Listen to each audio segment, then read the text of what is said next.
It is the agenda for the 21st century you're living in today.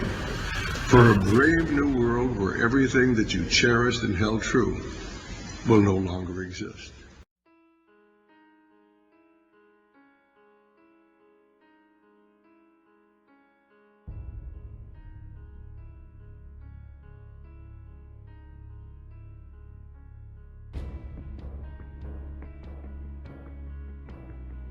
Saving whatever they can, farmers in northern Peru are picking their crops ahead of their time for harvest.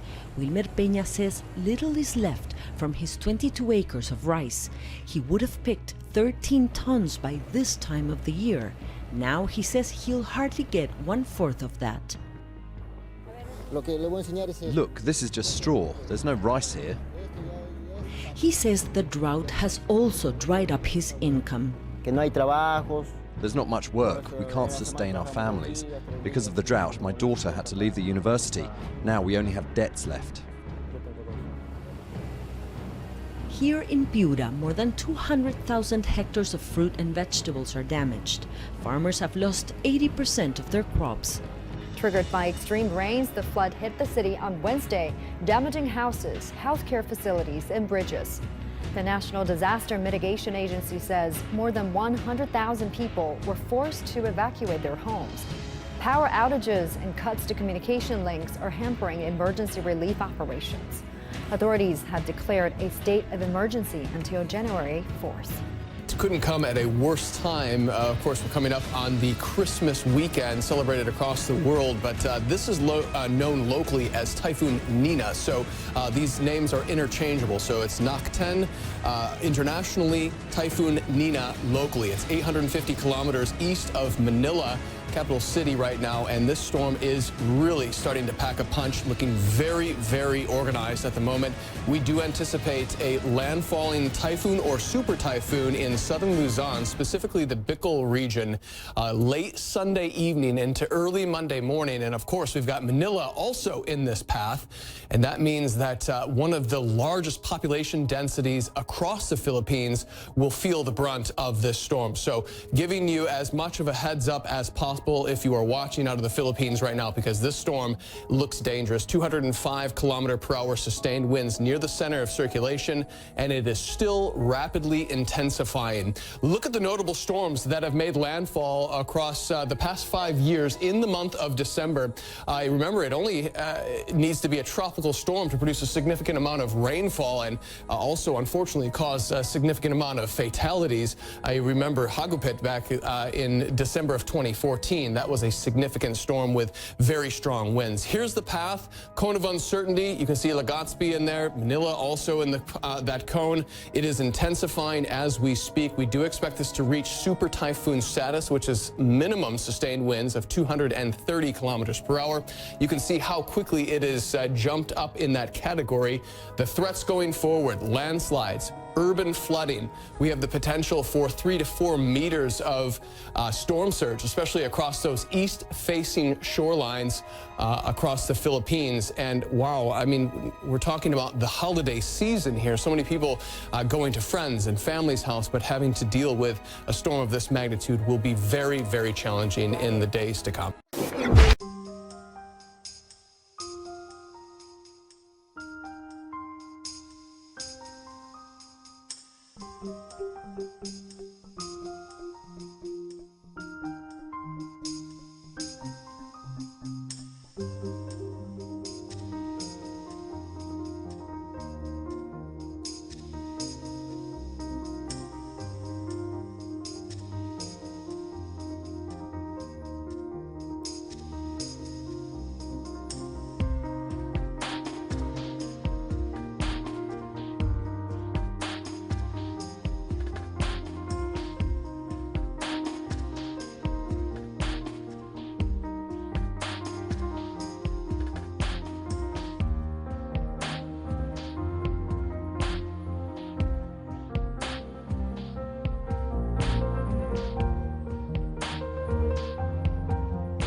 Ranging from the rate of decline due to poaching and loss of habitat, conservationists warn that giraffes could soon be relegated to the history books. The Nubian giraffe, for example, considered a subspecies, has declined by 97% over the last 3 decades, and there's only 650 individuals left alive in the wild today. Now, it's not just giraffes. Thousands of species on Earth are currently on the absolute brink of extinction. African elephants, rhinos, orangutans, Sumatran tigers, giant pandas. There are less than 2,000 giant pandas left in the wild. Now, the fossil record shows that in the natural history of our planet, there have been 5 mass extinctions, seen here on this graph, the last occurring around 64 million years ago. And the general consensus among scientists today is that we're already in the midst of yet another mass extinction event. And for most of the wildlife on Earth, it may already be too late. Sadly, many thousands of species are already past the point of no return. They've been driven off the planet, and indeed by human activities. What has already been lost can't be reversed, and many of the extinctions that are imminent right now cannot be prevented. These species are just too much on the brink. Now, of course, many people say, well, isn't extinction just a natural phenomenon? And it certainly is. But it's important to recognize that this occurs at a natural background rate of about 1 to 5 species per year. But now we're losing species at a rate thousands of times greater the background rate. Some of the biodiversity-related declines that we're looking at, such as the decimation of coral reefs, will destroy so much of the food that human beings already depend on. So we already have tremendous food security problems in the world for human beings. These are in no small measure because of biodiversity decline, and those problems and everything that goes with it, from millions of refugees to even all sorts of social disruption and violence, are a direct result, if we understand how environmental and political systems and social systems are connected. I've come to believe over my career that environmental decline is the most significant danger that humanity faces. And many of the other dangers that we are so preoccupied with are exacerbated, if not directly caused, by environmental decline. Yun Si-yong has been raising chickens in Ansong for 20 years, but the past 4 weeks have been the worst of his farming experience. Yun was forced to suffocate his entire flock, 27,000 chickens worth $200,000, after the H5N6 avian virus was detected on his property. It has been a month since I had to kill all my chickens and bury them. However, I have never heard any clear explanation on how the government will compensate me for my loss. The speed with which this virus has spread is astonishing. Farmers across the country are culling chicken and ducks in their millions. In just 4 weeks, the national cull has surpassed the country's worst outbreak in 2014, when 19 million poultry were killed over a 23-month period. And to make matters worse, a second strain called H5N8, described as highly pathogenic, has been detected in wild bird excrement, marking the first time 2 types of avian flu virus have spread simultaneously. So far, there have been no human infections. As President Park Geun-hye's impeachment becomes the most important national issue, protesters at candlelight rallies are dominating the headlines. Because of that, the avian flu isn't getting much attention. Egg prices have been on a steep rise. Retailers are restricting the number of eggs sold to individual consumers. The government is considering air freighting eggs from overseas, an unprecedented move.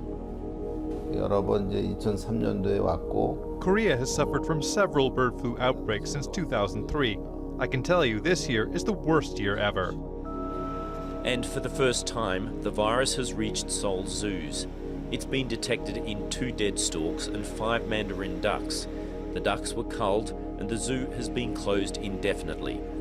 In Japan, Miyazaki farmers have gassed more than 100,000 chickens, taking the country's cull to nearly 1 million, the 5th reported outbreak in the country since the end of November.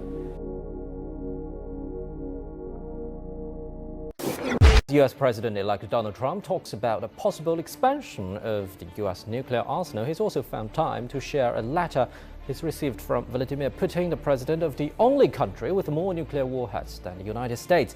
In the letter, Putin urges Trump to take steps to restore bilateral cooperation between the US and Russia. Putin says the relationship between the two sides is crucial to ensuring security and stability. In reply, Trump says Putin's thoughts are so correct. Trump says he hopes, in his own words, both sides are able to live up to these thoughts and do not have to travel an alternate path. As we know, the relationship between China and Russia is now at its best, although trade volumes have dropped slightly due to low oil prices. To my delight, the areas in which we cooperate have diversified. Trade in high-tech and manufacturing fields have grown significantly, and large joint projects in aviation, aerospace, energy, and nuclear power look promising. We also share common views on different international issues. Undoubtedly, it's a key factor in maintaining stability. If you mess with one of our black Africans, we'll put a bullet in your ass. We're not singing, we shall overcome today. We're singing, we shall overgun and put one in your ass. We do believe in lifting every voice and sing, but goddamn it, we're going to lift every gun and let the ricochet ring. Black power! Black power! Black power! Black power! Fuck Donald Trump! Fuck Donald Trump! Fuck Hillary too, but double fuck Donald Trump! Double fuck Donald Trump! Free us! Free us! Or you die, cracker! Free us! Free us! Or you die, cracker! Or you die, cracker! Free us! Free us! Or you die, cracker! Or you die, cracker! No more brothers in jail! Fuck the pigs! Pigs are gonna catch hell! Fuck the pigs! No more pigs in our community! Fuck the pigs! No more pigs in our community! Fuck the pigs! When black lives are under attack, what you gonna do? Stand up, fight back! Black power! Black power! Black power! Black power! And to the family listening, we got here. This is Sylvester Smith, brother Sedan Smith. Bold, strong, young revolutionary brother. He lost his brother to the pigs. Criminal pigs, terrorists, extremists. And we are here to honor his life and the life of all of those who have fallen. Black power! Black power! Black power! Black power! Free us! Free us! Or you die, cracker! Or you die, cracker! Free us! Free us! Or you die, cracker! Or you die, cracker! Who are we? RPPG! And where do we come from? Revolution! Justice for Seville Smith! Justice for Seville Smith! Justice for Seville Smith! Justice for Seville Smith! All black lives! All black lives! That are victims! That are victims! Genocide and terrorism! Genocide and terrorism! Carried out by criminal pigs! Carried out by criminal pigs! Free us! Free us! Or you die, cracker! Or you die, cracker!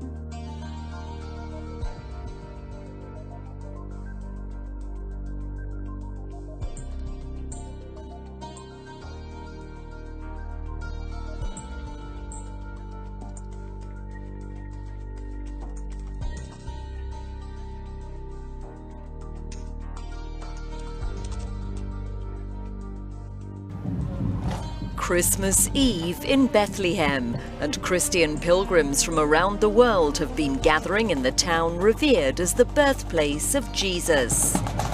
The acting Latin Patriarch of Jerusalem will lead midnight mass.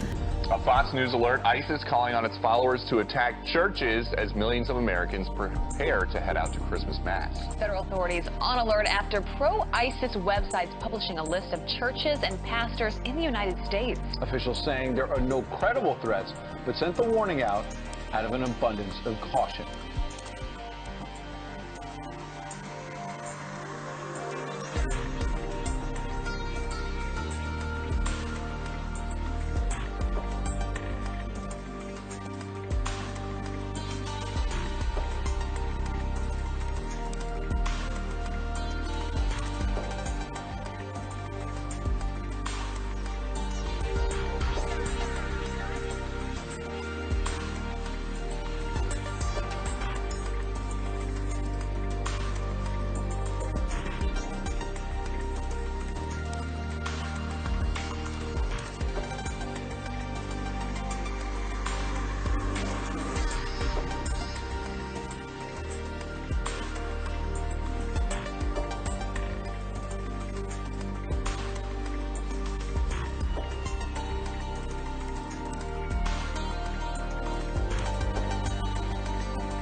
We all want to help one another. Human beings are like that.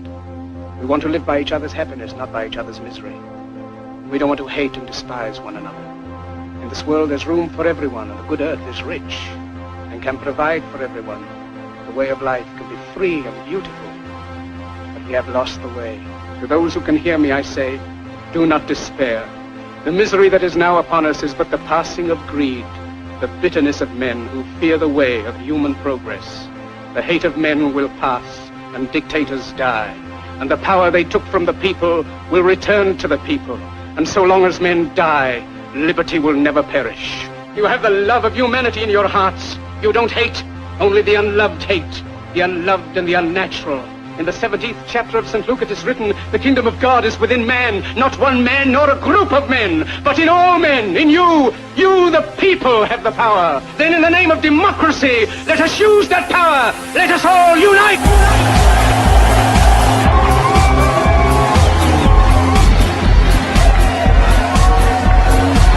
And in time of domestic crisis, men of goodwill and generosity should be able to unite regardless of party or politics.